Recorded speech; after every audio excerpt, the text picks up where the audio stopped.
बहुत स्वागत है आपका। शाम के 7 बज गए और आप देख रहे हैं आपका पसंदीदा डिबेट शो जवाब तो चाहिए। जवाब तो चाहिए में आज हम बात करेंगे प्रधानमंत्री नरेंद्र मोदी की, जिन्होंने अब महाराष्ट्र की धरती से हिंदुओं और हिंदू विरोधियों को एक साथ स्पष्ट संदेश दे दिया है, जिन्होंने कांग्रेस जैसे दलों की तुष्टीकरण वाली राजनीति पर तीखा प्रहार करते हुए कहा कि अगर हम बंटेंगे तो बांटने वाले महफिल सजाएंगे। वहीं आज अपने एक संबोधन में आरएसएस प्रमुख मोहन भागवत जी ने भी हिंदुस्तान के हिंदू राष्ट्र होने की बात कही है। आपको याद होगा, आज से कुछ महीने पहले उत्तर प्रदेश के मुखिया योगी आदित्यनाथ ने भी हिंदू एकता का संदेश देते हुए कहा था, बटेंगे तो एक कटेंगे और अगर एक रहेंगे तो नेक रहेंगे, सुरक्षित रहेंगे। ये उन्होंने बात कही थी। तो आखिर ये हिंदूवादी नेता हिंदू एकता की बात क्यों कर रहे हैं? इसका कारण है वो सोते हुए हिंदुओं को, जो कभी सेक्युलरिज्म की तो कभी जात पात के नाम पर बट जाते हैं, ऐसे तमाम हिंदुओं को, और इसका फायदा कांग्रेस जैसी पार्टियां मुस्लिम तुष्टीकरण करके उठाती हैं। और आज इसी मुस्लिम तुष्टीकरण का परिणाम है कि अपने ही देश में हिंदू जिहादियों द्वारा प्रताड़ित किए जा रहे हिंदुओं को किस तरह से उन पर निशाने जो साधे जा रहे हैं वो भी आप देख रहे हैं।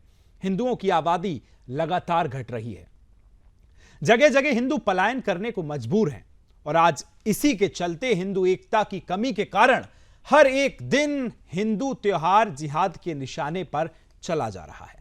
ऐसे में प्रधानमंत्री नरेंद्र मोदी द्वारा किया गया हिंदू एकता का आह्वान उन सभी हिंदुओं के लिए अनिवार्य है जो आज हिंदू विरोधियों द्वारा उत्पन्न किए गए वैचारिक मतभेद के कारण आपस में बटे हुए हैं।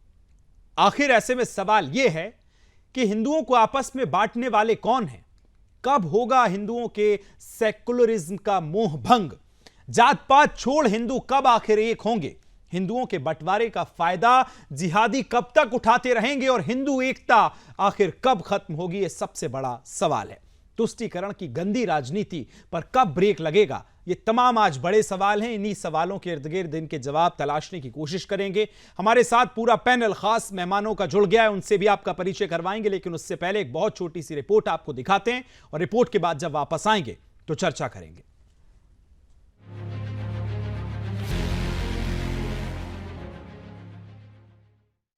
अगर हम बटेंगे तो बांटने वाले महफिल सजाएंगे। हिंदू समाज है, क्योंकि भारत हिंदू देश है, हिंदू राष्ट्र है। छत्रपति शिवाजी महाराज की धरती महाराष्ट्र से प्रधानमंत्री नरेंद्र मोदी और महाराणा प्रताप की धरती राजस्थान से आरएसएस प्रमुख मोहन भागवत जी द्वारा कही गई ये बात आज हर उस हिंदू को सुननी चाहिए जो सेक्युलरिज्म के छलावे में अपने धर्म से दूर हो गए हैं, जो धर्म निरपेक्षता के झूठे माया जाल में फंसकर अपने ही हिंदू भाई को अपना दुश्मन बनाने लगे हैं, और हिंदुओं के बीच पड़ी इसी वैचारिक फूट का फायदा आज जिहादी उठा रहे हैं। आज हिंदुस्तान के हिंदुओं के बीच पड़ी इसी आपसी फूट का नतीजा है कि भारत में जगह जगह हिंदू अल्पसंख्यक हो रहे हैं। जहां हिंदुओं की संख्या कम है, वहां से हिंदुओं को पलायन करना पड़ रहा है। हिंदू त्योहारों पर हमले हो रहे हैं और इन सब के बावजूद विश्व में हिंदुओं के खिलाफ ही एजेंडा चलाया जाता है। आज हिंदुओं के इसी अलगाववाद का नतीजा है कि हिंदू अपने ही देश में अपने त्योहारों पर जिहादियों के पत्थरों का सामना कर रहा है। बीते गणेश चतुर्थी के दौरान देश के कोने कोने से कुछ ऐसी ही तस्वीरें सामने आई थी। वहीं जिहादियों के तांडव के कारण अब गाजियाबाद का डासना देवी मंदिर आज नवरात्रि में सुनसान पड़ा है। जिहादियों के मनमानियों के कारण इस साल डासना देवी मंदिर में नवरात्रि नहीं मनाई गई है। एक हिंदू मंदिर में आई ये भयावह दृश्य भविष्य में सैकड़ों हिंदू मंदिरों की सच्चाई हो सकती है, क्योंकि जिहादियों के इतनी अतियों के बावजूद अगर आज सेक्युलरिज्म की चादर ओढ़े सो रहे हिंदू नहीं जागे तो आने वाले समय में जिहादी न तो इस देश में कोई मंदिर छोड़ेंगे और न ही वहां कोई त्योहार मनाया जाएगा। आज कांग्रेस जैसी देश की विपक्षी पार्टियां अपने वोट बैंक के मुंह में जिहादियों के इन कुकर्मों पर कुछ नहीं बोलेंगी। आज अपनी सभ्यता पर हो रहे इन हमलों के खिलाफ हिंदुओं को ही आवाज उठाना होगा और एकता के साथ इस देश की राजनीति से हर उस पार्टी को उखाड़ फेंकना होगा जो महज चंद मुस्लिम वोटों के लिए हिंदुस्तान में हिंदुओं के भविष्य के साथ खिलवाड़ कर रही है। Bureau report, Sudarshan news.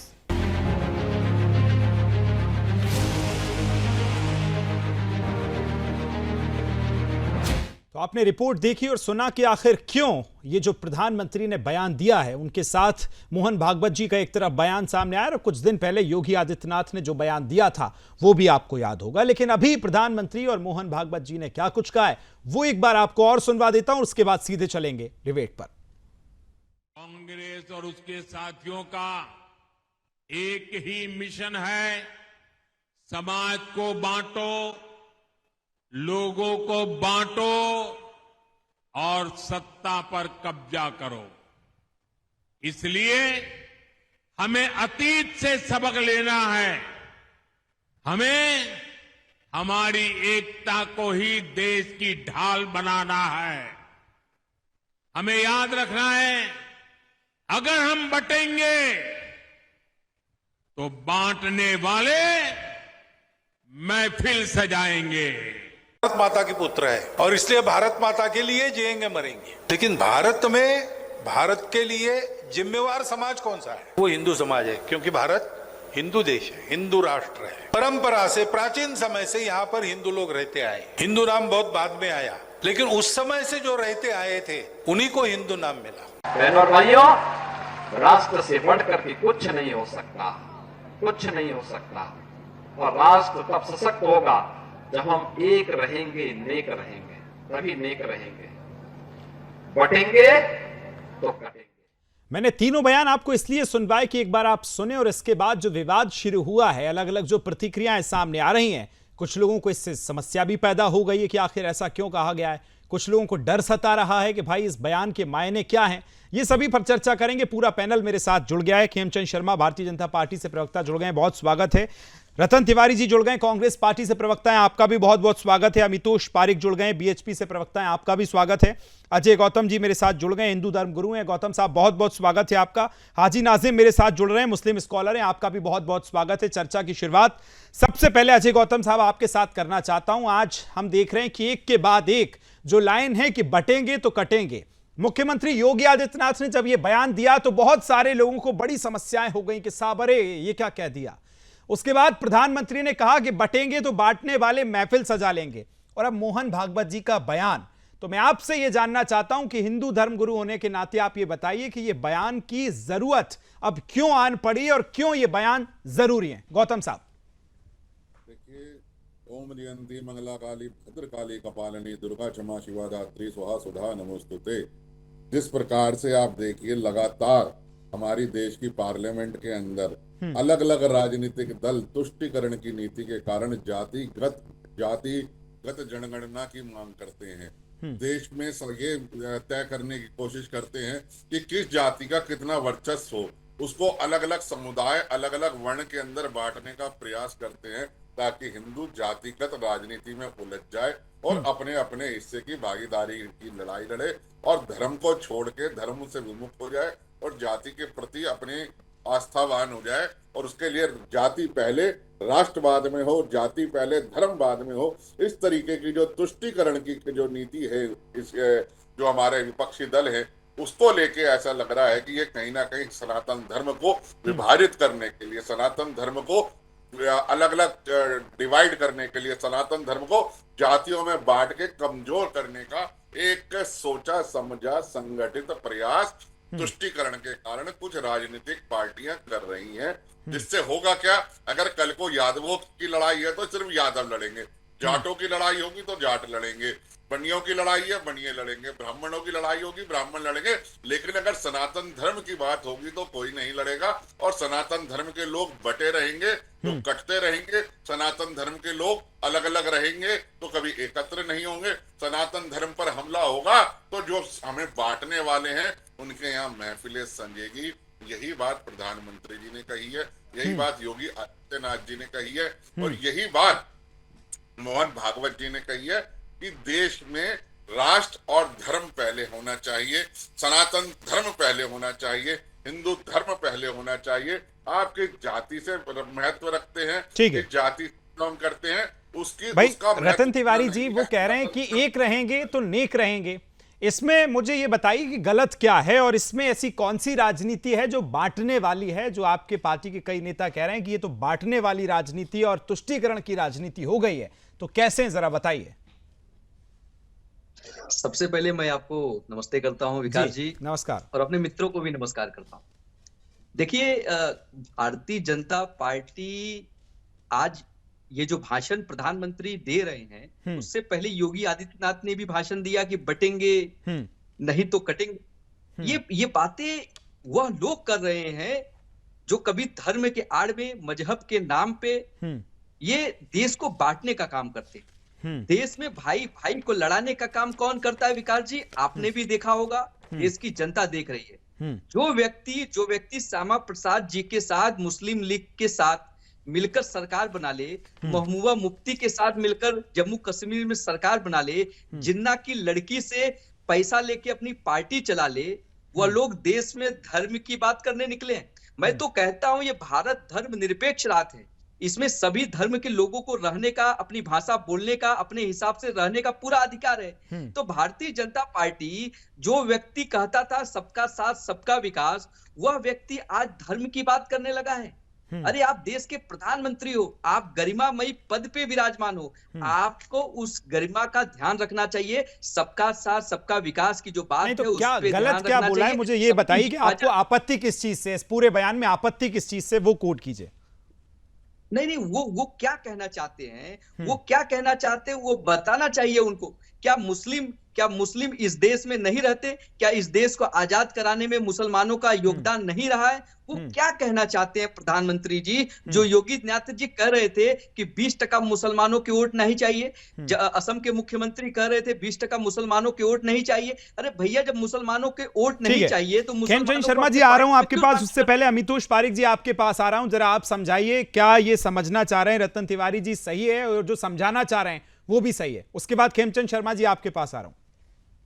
विकास जी, आज एक तरफ वो लोग हैं जो हिंदुओं को एक करने का प्रयास कर रहे हैं, जिहादियों के विरुद्ध खड़े होने के प्रयास कर रहे हैं, उनके कोई भी हिंदुओं को जगाने का प्रयास कर रहे हैं। और एक तरफ वो लोग हैं जो पार्लियामेंट में कह देते हैं कि हिंदू हिंसक है। एक तरफ वो लोग हैं जो बाहर जाके विदेशों में हिंदू राष्ट्र को जातियों में बांटना, विभाजन करना, राज्यों में बांटना, प्रांतों में बांटना, भाषाओं में बांटने का प्रयास करते हैं। और ये जो कांग्रेस प्रवक्ता बोल रहे थे, इन्होंने कहा भारत एक धर्मनिरपेक्ष देश है।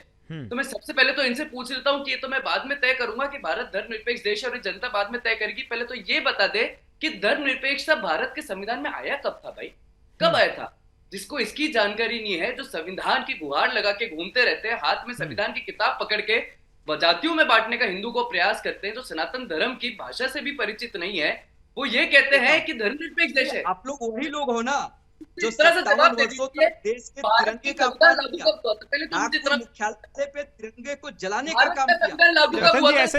ऐसे नहीं, पहले ओपनिंग कमेंट से वन बाय वन कर लूं, उसके बाद काउंटर का फिर मैं आपको जगह दूंगा। ओपनिंग कमेंट है सर, अभी तो डिबेट शुरू हो रही है। मैं जानता हूं कि बहुत कुछ कहना चाहते हैं आप, लेकिन आऊंगा आपके पास। अमितोष जी को बात पूरी करने दीजिए, अभी खेमचंद जी के पास भी जाना है मुझे। जी बोलिए अमितोष भाई। बोलने बैठ गए चैनल पे। अरे सुनिए तिवारी जी, आपको क्यों इतनी चिंता होती है जिहादियों के लिए जब बोलते हैं? जब संविधान लागू हुआ था समझते हो आपके तो आप अपीसमेंट लोग हैं जो पॉलिटिक्स है। काला दिवस हमें मना रहे अपीसमेंट थे। पॉलिटिक्स से लेना देना नहीं है। भारत एक हिंदू राष्ट्र था, हिंदू राष्ट्र और हिंदू राष्ट्र रहेगा। क्यों नहीं रहेगा? ये वो लोग हैं विकास जी, जब हिंदू को एक करने की बात करते तो घबराहट इनके मन में पैदा होती कि अगर हिंदू एक हो गया तो हमारी अपीसमेंट पॉलिटिक्स कैसे चलेगी? जी मुझे लगता है कि हर राष्ट्रीय नेता ने राष्ट्र को ऊपर रखा है, राष्ट्र को सर्वोपरि रखा है। यही भारतीय की पहचान है, यही राष्ट्र की पहचान है और यही हिंदू की। ठीक है, पॉइंट टेकन। खेमचंद शर्मा जी आपके पास आ रहा हूं। रतन तिवारी साहब कह रहे हैं कि आप तो जातियों में बांटने की पॉलिटिक्स कर रहे हैं, और ये जो बयान है वो दिखाता है किस तरह से जाति वाली राजनीति पर अब आप लोग आ गए।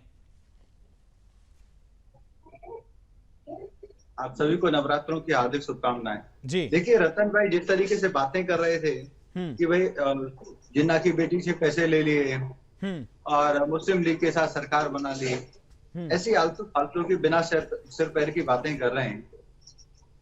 कोई लॉजिकल बात हो तो उस पर बहस भी की जाए। ऐसी इलॉजिकल बात पर बहस करना भी उचित नहीं होता। लेकिन लॉजिकल मैं ये बताता हूँ कि मुस्लिम का नाम आदरणीय प्राइम मिनिस्टर मोदी जी ने नहीं लिया। मुस्लिम का नाम आदरणीय परम पूज्य मोहन भागवत जी ने भी नहीं लिया। तो फिर आप मुस्लिम क्यों कर रहे हो? अगर अपने परिवार को हम संगठित करना चाहते हैं, इकट्ठा करना चाहते हैं, तो उसमें आपको क्या दिक्कत, क्या प्रॉब्लम, क्या नाराजगी? मतलब अब आप हमें अपने परिवार को भी इकट्ठा नहीं करने दोगे। अगर आज हमारे परिवार के मुखिया या हमारे सर्वोपरि नेता जो समाज के बीच में काम कर रहे हैं, समाज को आगे बढ़ाने के लिए काम कर रहे हैं। वो कहते हैं कि समाज आप बटो मत, बटोगे तो पूरे विश्व में आप देख रहे हैं किस तरीके की चीजें चल रही, घटनाएं चल रही हैं। बांग्लादेश में क्या हो रहा है, इजराइल के साथ क्या हो रहा है, यूरोप में क्या हो रहा है, अमेरिका में क्या हो रहा है, वो आपके साथ भी हो सकता है। तो आप बटोगे तो दूसरे लोग महफिल सजाएंगे। उन्होंने ये कहा है, उन्होंने ये नहीं कहा है कि आप मुसलमानों के खिलाफ जाओ, आप किसी दूसरे समाज के खिलाफ जाओ, लेकिन अपने आप को मजबूत करना, अपने आप का इकट्ठा करना, अपने आप को संगठित करना, ये तो सबका अधिकार है। लेकिन कांग्रेस की जो सोच है, अपीजमेंट की पॉलिटिक्स वाली सोच, वो उनके जो उनके विचार है उसे साफ साफ दिखाई देती है। जैसे ही हम अपने हिंदू संगठन की बात करेंगे, वो मुसलमान तुष्टिकरण में पहुंच जाएंगे। पहुंचो आप, हम हिंदू को संगठन करेंगे, करते रहेंगे, उसका प्रयास जारी है।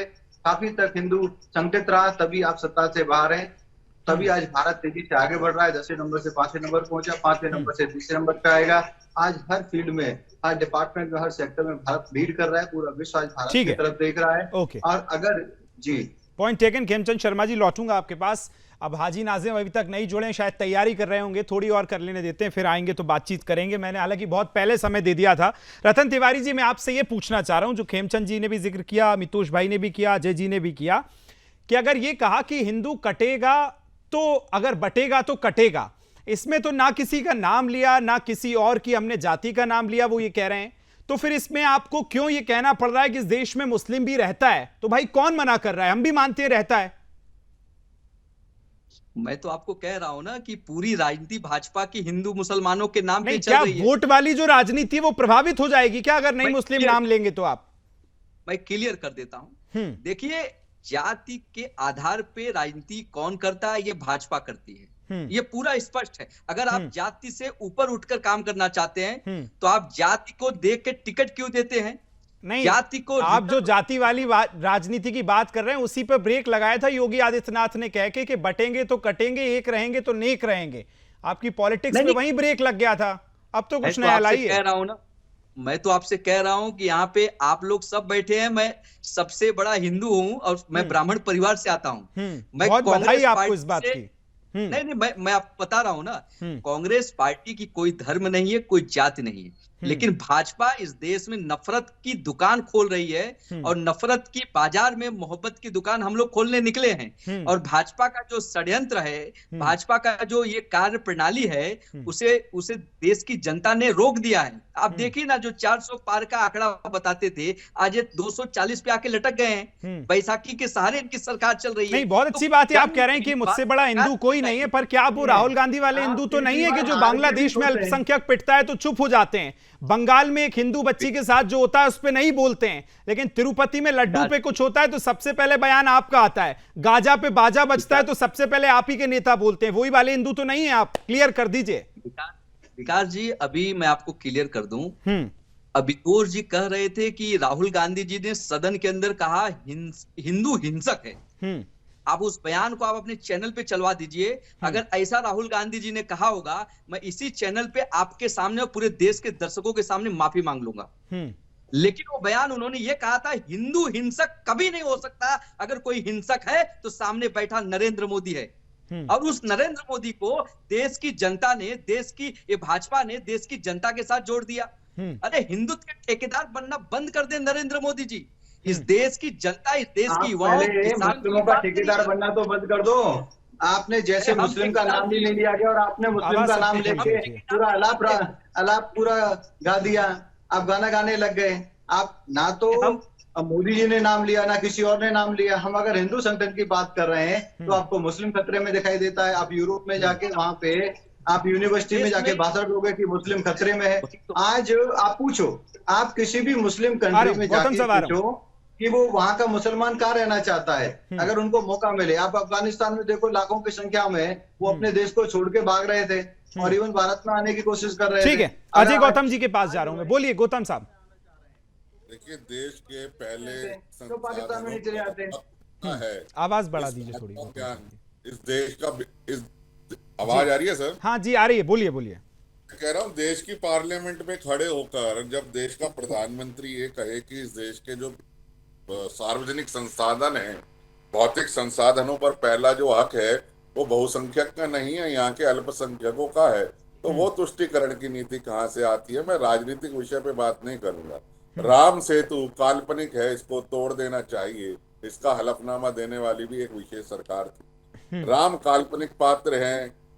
गाय को केरल के अंदर कांग्रेस एक ही पार्टी थी जिसने एक बछड़े को काट के कच्चा मीस लेके बीफ पार्टी करने वाली कौन सी पार्टी थी? अरे किरण रिजिजू की याद करवा दूंगा आपको पंडित जी। देखिए भाजपा सुनिए, के केंद्रीय मंत्री हैं किरण रिजिजू जी, उन्होंने खुले किरण तौर पे रिजिजू कहा है मैं बीफ किरण खाता हूँ। रिजिजू हो, सुन लो आप भाई, बताएंगे किरण उसको? रिजिजू क्या किरण बीजेपी उनको रिजिजू हो निकाल या सकती है कोई भी हो, पार्टी से? मैं स्पष्ट बात कहता हूँ, जो बीफ खाता है मेरी यानी नजरों कि में मानव बीजेपी नहीं है, रेस्टोरेंट दानव में है। बीफ मिला, सुन तो लो उस ना पे आप भैया, नहीं भाई बोलेंगे? मैं राजनीतिक व्यक्ति नहीं हूँ। नहीं, नहीं, मैंने कहा आप अगर किरण रिजिजू हो, किरण नरेश रिजिजू हो या अग्रवाल को आप कांग्रेस जानते पार्टी हैं? हो, अगर जो किरण दारू रिजिजू और हो बम या पे भगवान कांग्रेस श्री पार्टी राम को और अगर कृष्ण कोई बीफ बसाते खाने की थे, बात करता है तो मैं वो कहता हूँ नरेश मानव अग्रवाल को दानव। भाजपा से निकालेंगे आप? ठीक है, सुन लीजिए ना भाई, ऐसे इंटरप्ट क्यों कर रहे हो? आपको सुना ना नहीं, सब मैं सुन रहा हूँ, सुना। लेकिन आप यहाँ पे भाजपा के प्रवक्ता बनकर बैठ गए हैं, भाजपा ये के शोभा नहीं दे प्रवक्ता रहा है। बनके नहीं आप बैठा धर्म मैं। की बात मैंने करेंगे कब तो कहा? मुझे अच्छा लगेगा। आप इस्लामिक भाजपा की प्रवक्ता बात मत बनो, कर रहा हूं। आप मैंने तो मुसलमान की कहा मत कि बनो, तो किरण सही है जो रिजिजू प्रवक्ता अगर बन कहता है बीफ खाने की बात है तो मैं तो कह रहा हूँ वो भी दानव है। अगर कांग्रेस पार्टी बीफ खाने की बात करेगी मैं तो कहता हूँ वो भी दानव है। मैं तो गौ माता की बात कर रहा हूँ, मैंने तो भाजपा की बात ही नहीं करी है। मैंने कब कहा कि किरण रिजिजू मैं का मैं आपको कह रहा हूँ ना, मैं आपको कह रहा हूँ कि इस देश बात में जो बता ये दो चल ना, रहा है, भगवान माहौल जो बनाया जा रहा है, तिवारी वो जी, देख के आपको तिवारी क्या जी, भगवान राम काल्पनिक क्या आप हैं। खतरे बताओ, में हैं? राम सेतु तोड़ देना चाहिए था धर्म क्या? गुरु जी, आप बताइए ना, क्या आप खतरे में हैं? सुन- क्या सुन आपको तो कभी कुछ लीजिए। खतरा हुआ? ये क्या चल रहा है इस देश? तो हमारा 2000 देश आपको संविधान नहीं करता है, आपको नहीं और मालूम, इस देश के 2000 संविधान को कुचलने का भैया एक बात प्रयास किया बताओ, जा रहा है आपके द्वारा, राजनीतिक लोग, उसे बंद करने की जरूरत है। ठीक है, देश की लौट रहा हूं आप जनता दोनों के लगातार चर्चा जारी है। विषय आपको पता है कि बटेंगे तो कटेंगे। पहले मुख्यमंत्री योगी आदित्यनाथ, प्रधानमंत्री नरेंद्र मोदी, और यही लगभग संकेत और यही लगभग बात कही है मोहन भागवत जी ने। हमारे साथ हाजी नाजिम भी जुड़ रहे हैं, मुस्लिम स्कॉलर हैं। बहुत बहुत स्वागत है। नाजिम साहब, लेट हो गए, क्या तैयारी कर रहे थे? वो जो शायरी आप बोलते हैं कि बंदूक के दहाने पर हैं हम, पता है निशाने पे हैं हम, बहुत देर लगा दी, फिर आप कहते हैं मैं समय नहीं देता हूं। चलिए आप ही से शुरू कर रहा हूं, बताइए क्या आपत्ति है प्रधानमंत्री के बयान पर? बोलिए हाजी नाजिम। मेरी आवाज सुन पा रहे हैं? जी आ रही है, बोलिए। हाँ, मेरी आवाज सुन पा रहे हैं? जी हाँ विकास भाई, मैं किसी दूसरे चैनल पे था तो वहां से फ्री होती तुरंत मैंने आपका चैनल। चलिए, थैंक यू सो मच, आपने ज्वाइन किया। बोलिए बोलिए। हाँ, देखिए जिस तरीके से बात बार बार आ रही है कि बटेंगे या फिर जो विपक्ष है उसका एक फायदा माहौल बनाया जाएगा, इस तरीके की बातें आज जो चल रही है, तो हम लोग इन बातों को नहीं मानते। तो भारत वही है जहां सब मिलजुल कर, जिन सब ने मिलकर एक साथ इस मुल्क को आजाद कराया था। आज यहाँ बटने और कटने की बातें हो रही है विकास भाई, बड़ा अचंभा होता है हम लोगों को कि भारत के अंदर रहकर हम लोगों को इस तरीके की बातें करी जाती है। आपने मेरा शेर कहा ना कि चलती बंदूक के दहाने पे है, हमको मालूम है हम निशाने पे। बात बिल्कुल सही है, पर अगर हम निशाने पे नहीं होंगे तो इस देश के अंदर राजनीति नहीं होगी। हाँ, नहीं तो डर लग रहा है कि किस बात का डर है भाई? अगर कोई कह रहा है कि हम एक रहेंगे तो नेक रहेंगे, इसमें किस बात का डर है आपको? हाँ सुन लीजिए, हम तो कहते हैं कि एक रहो, हमने कहाँ रोका भाई आप, लेकिन हाँ जहां दलितों को अलग भाषा में प्रयोग किया जाता है, ब्राह्मण को अलग भाषा में प्रयोग किया जाता है, अलग जाति में, मतलब और वहां पे इन्हीं हिंदू को भाई एक अलग करने अलग के लिए जातियों कहा में। है कि बटेंगे तो कटेंगे। खेमचंद शर्मा जी जवाब दीजिए। बात पूरी होने दीजिए बच्चे साहब, बात पूरी बोलिए, होने दीजिए। चलिए मैं जल्दी ये से कह बोल रहा हूं लीजिए, कि- 15 सेकंड हाँ, बोलिए। हाँ, मैं ये कहता हूँ कि जिस तरीके से मुल्क के अंदर बार बार यही बात कही जा रही है कि बटेंगे और कटेंगे, कौन बट रहा भाई, कौन कटने की बात कर रहा भाई? हम तो भारतीय भाई के हिंदू मुस्लिम सिख ईसाई आपस में भाई भाई सबको एक साथ मिलजुल कर रहना, तो यहाँ तो बांटने की बात खुद ये लोग करते हैं। और साथ के साथ अभी क्या चल रहा है कि कुंभ के मेले की बात चल रही है, और उसमें क्या कहा जा रहा है कि मुसलमान के हाथ से टेंट नहीं लगवाना, मुसलमानों के हाथ का खाना नहीं बनवाना, मुसलमानों के से सामान नहीं। चलिए, इस पे सभी पे जवाब मिलेगा। अजय गौतम साहब है, अमितोष जी हैं मेरे साथ, लेकिन खेमचंद शर्मा जी बहुत जल्दी से जवाब दीजिए प्रधानमंत्री का, फिर मैं आगे चलूंगा। खेमचंद शर्मा जी की बात थी, जुड़ने की अपील की है और ना कि किसी समाज के खिलाफ उन्होंने कोई कॉल दिया है। आदरणीय मोहन भागवत जी ने भी ऐसा ही किया, उन्होंने हिंदुओं को जुड़ने की बात की है। अब ये कह रहे हैं कि हिंदू मुसलमान दोनों ने देश को आजाद कराया, तो ये पाकिस्तान क्यों बन गया भाई? ये बांग्लादेश क्यों बन गया? अगर साथ बनाया था तो साथ देश में रहते, क्यों अलग देश बना लिया? और अगर इतना ही ज्यादा था तो आपको मैं केस बताता हूँ। अभी मध्य प्रदेश में इंदौर में क्या हुआ है, वहां जो इलेक्ट्रीशियन होता है, जो नवरात्रि में काम करने के लिए आते थे, वो वहां पे नॉनवेज लेके पहुंच गए। वो कहते हैं हम गरबा में नहीं आए थे, हम तो यहाँ पे काम कर रहे थे, हम अपने खाने के लिए नॉनवेज लाए। तो जिनकी इतनी मानसिकता है, ऐसी मानसिकता है, दूषित मानसिकता, क्या उनको आप ये चाहते हो कि वो भंडारे का वो खाना बनाए? आप वो क्या चाहते हो कि वहां पे जो भंडारे का सामान है उसका एक्सेस उनको हो?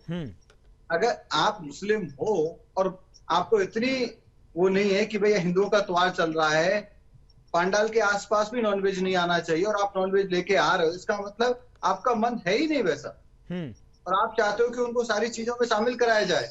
ठीक है, खेमचंद जी लौटूंगा आपके पास। अमितोष भाई आप कुछ बोलना चाह रहे थे, बोलिए। जिस तरह से जी विकास जी, लास्ट में से पूछना चाहता हूँ, हिंदू में हमारा हरिजन भाई है, हरिजन समाज है, जो एक विशेष एनिमल को खाता है, क्या आप उनको अलाउ करोगे अपना भोजन बनाना?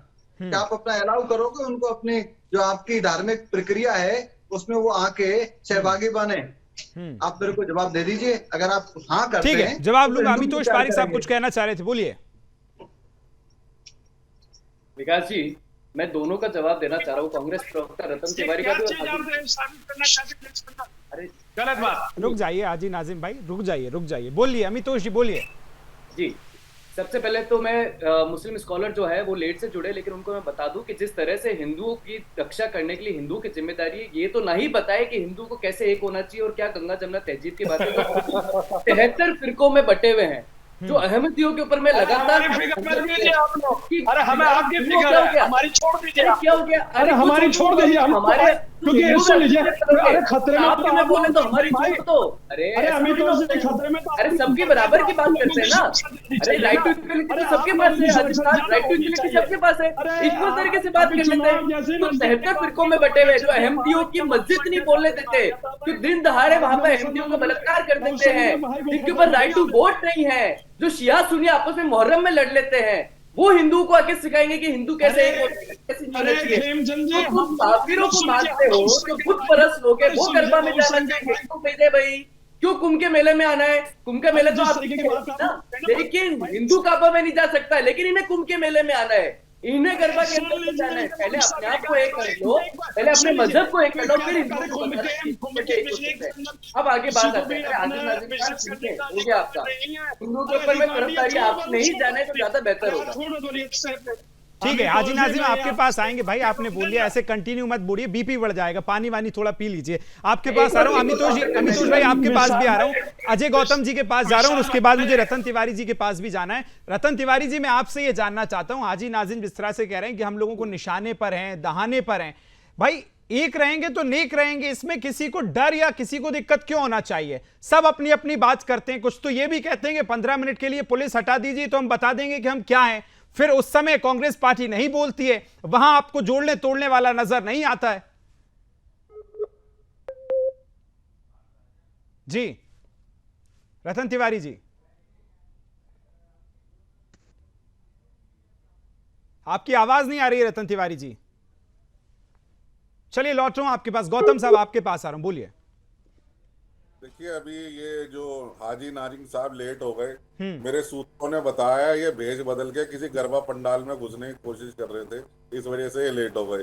खैर कोई बात नहीं, जब देर से आए दुरुस्त आए।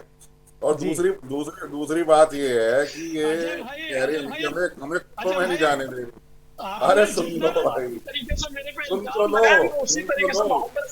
भाई देखो हम तो भाई है भाई, मैं आपके अगर गरबे में आपके साथ मोहब्बत में मिलने चाहता हूं भाई, आप मेरी मस्जिद में आके नमाज अदा कर लीजिए। किसने रोका? देखो मैं मस्जिद में आने को तैयार हूँ और वहाँ आके हनुमान चालीसा पढ़ने को ठीक है जी गौतम साहब, मैं तैयार हूँ बिल्कुल। ठीक है, अब दूसरी बात ये है, देखिए इन्होंने कहा कि बटने और कटने वाली बात पे, भैया हम भी तो यही कह रहे हैं, बरेलवी और देवबंदी एक रहेंगे, अहमदिया और शिया एक रहेंगे, शिया और सुन्नी एक रहेंगे, अखलाकी मक्की और मदीनी एक रहेंगे। 76 फिरके हैं मुसलमानों में, इनकी आपस में तो बनती नहीं है, दूसरों को सबक सिखाने के लिए बात करते हैं। भाई मेरा भारत का बहुसंख्यक खतरे में है और हम लोगों की नैतिक जिम्मेदारी खतरे में नहीं रहना चाहिए भाई। कैराना यादव भूल गए। कौन खतरे में हाजी नाजिम, कौन खतरे में, कौन खतरे में हाजी नाजिम, थोड़ा क्लियर कीजिए।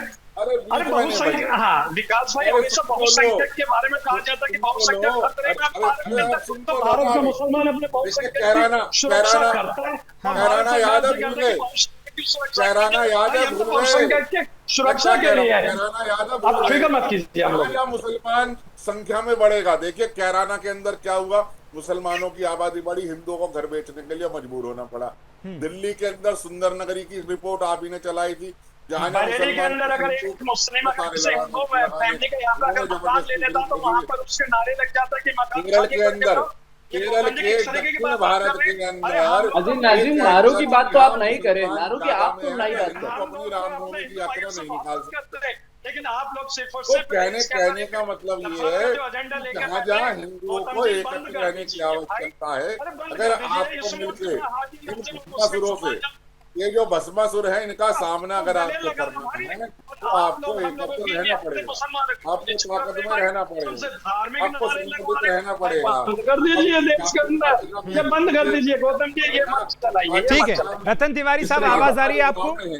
इस्लाम का जो रावण है उसकी नाभि के अंदर अगर तीर मारना है आपने जी, बोलिए आप। जिस तरह से हाजी नाजिम कह रहे हैं कि साहब उनको डर सता रहा है कि ऐसा ना हो, बंटने की राजनीति जो है, प्रधानमंत्री बंटने का शब्द इस्तेमाल ना करें, तो अभी अमितोष पारेख ने, खेमचंद शर्मा जी, अजय गौतम साहब ने, तीनों ने आपको क्लियर किया कि किस तरह की बात हो रही है और इसकी जरूरत क्यों है।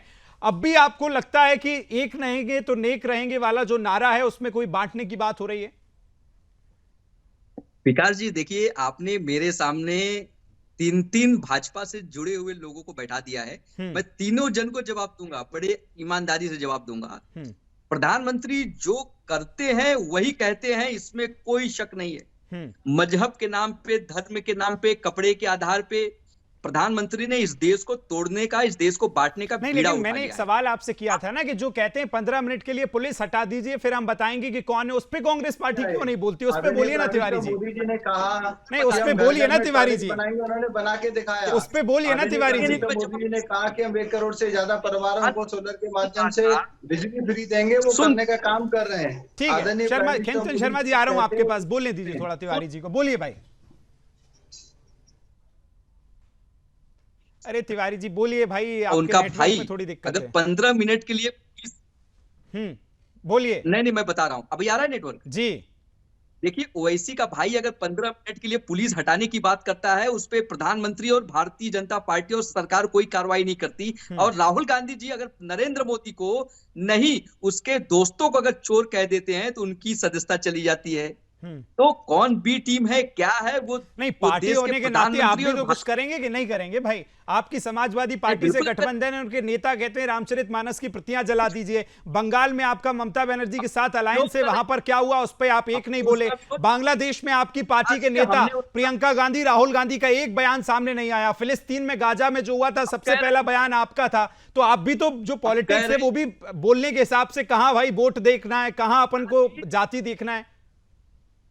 विकास जी हम ऐसी राजनीति से बहुत अपने आप को दूर रखते हैं। कांग्रेस पार्टी धर्म और जाति के आधार पर राजनीति नहीं करती है। हमने इसका विरोध किया था और निषेध भी किया था कि ऐसे वक्तव्य देने की जरूरत नहीं है। उनकी पार्टी का मामला है, अखिलेश यादव जी उस पर कार्रवाई करें, लेकिन कांग्रेस पार्टी, चलिए हालांकि मुझे तो अभी तक कोई बयान सामने नहीं आया, ना कोई इस तरह का बयान मुझे अभी तक दिखा है। हालांकि समय मुझे इजाजत नहीं दे रहा है, समय मेरे पास इतना ही था। अमितोष जी आपका, खेमचंद शर्मा जी आपका, अजय गौतम साहब, रतन तिवारी जी और हाजी नाजिम जी आप लेट आए। मैं माफी चाहूंगा कि आज ज्यादा समय नहीं था मेरे पास, लेकिन आप सभी का बहुत धन्यवाद, बहुत शुक्रिया मेरे साथ जुड़ने के लिए। सवाल यही है कि बटेंगे तो कटेंगे और एक रहेंगे तो नेक रहेंगे। ये बटने से बहुत ऊपर का बयान है, इसको आपको भी समझना चाहिए। इस डिबेट में फिलहाल इतना ही, मुझे दीजिए इजाजत। बहुत बहुत नमस्कार।